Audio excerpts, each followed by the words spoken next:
Kuyintokozo ukuthi sikhulume nawe kuyi-channel. Igama uPastor Unikisi sibuya la ngokubheka nje udaba lwamaphupho. Namhlanje sibheka udaba la lwamanqe, inqe, vulture ngolwasemzini, inqe i-vulture. So uthi la uGugu Nxele, I had a dream of izinqe ezimhlophe siphuma kwi-cages zakumi, and I was happy, but at first I thought they were chickens. Izinqe yo izinqe.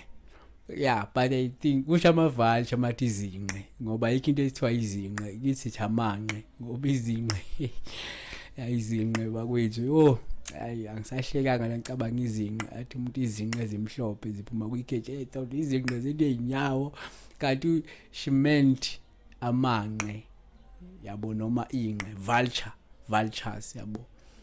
So the thing is uthi ngibona ukhuluma ngamanqe ukuthi I thought ukuthi bengama-chickens, into eney'nyawo njengey'nkukhu, kodwa yafana inkukhu yinqe, amanqe, izinqe. Thina ngesizulu ngeke kuthiwe izinqe, amanqe, it can't be.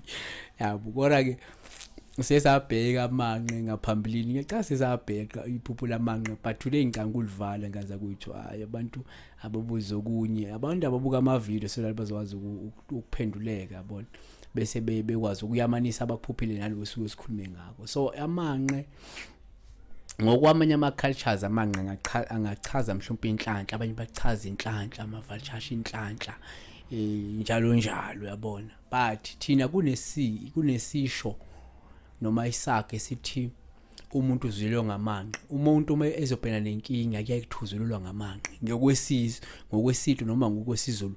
Uma usengozini kuthuzululwa ngamanqe, uma kunezinto ezisinazo ejeqeza ezimbi kuthuzululwa ngamanqe yabona. Ukuthi amanqe akuvamanga ukuthi ayamaniswa nento enhle ngokwesintu ngokwesizulu. So asithi-ke la one, uma uphupha amanqe uphawu olusho ukuthi uyisoni, kepha uJesu uzokuhambela noma uzohambela ngakuwe ukuze akuzuze maduzane, ikakhulukazi uma egijimela kuwe lamanqe yabona. uMathewu 24:28 ithi wherever the corpse is, the vulture will gather yabona. Okusho ukuthi ngenzeka njengamanje umuntu owonayo umuntu, kodwa ngenzeka ube nofefe, uJesu wakwenzela ufefe akuhambele ngane yakwethu ngoba umoni ukuze akusuze wena. 2, uma uphupha amanqe uphawu olubi olungabike luchaza ukuthi kumele uqaphele abantu abangalungile futhi abagaqele ukukuphuca umuntu wakho noma into eyigugu kuwena. Isaiah 34:15 ithi-ke they shall the great owl make her nest and lay and hatch and gather under her shadow. They shall the vultures also be gathered, everyone with her mate. Yabo.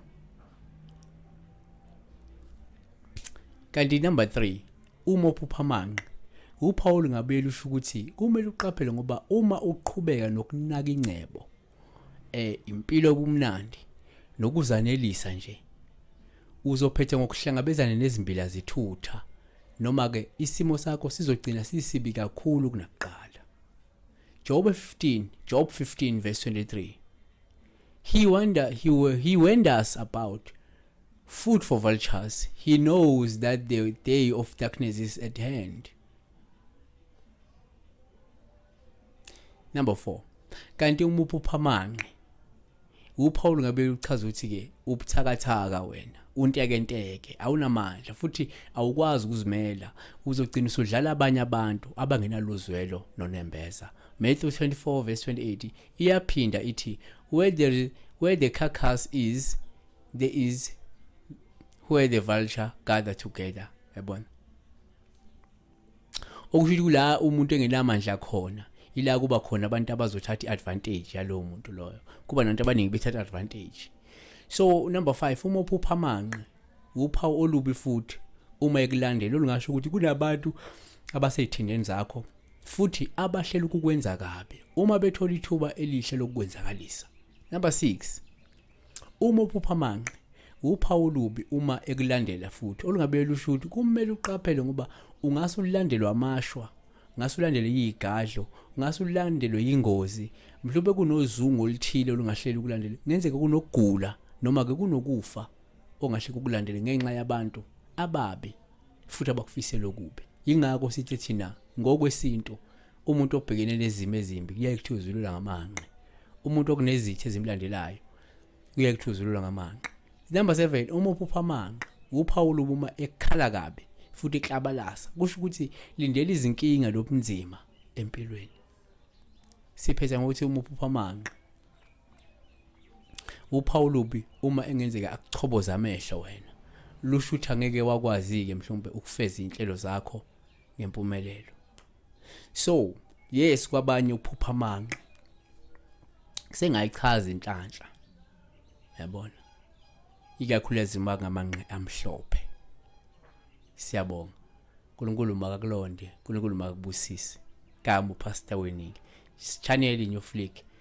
Uma ungaka-subscribe unga-subscribe, uma subscribe siyabonga, uNkulunkulu ekulonde. Ungakhohlwa ukuthi from time to time vakashela i-channel yakho enkulu phela. Channel ingabi ina 20 something thousand subscribers kodwa ibe 100 views ngenza ukuthi nje yenza kanjani.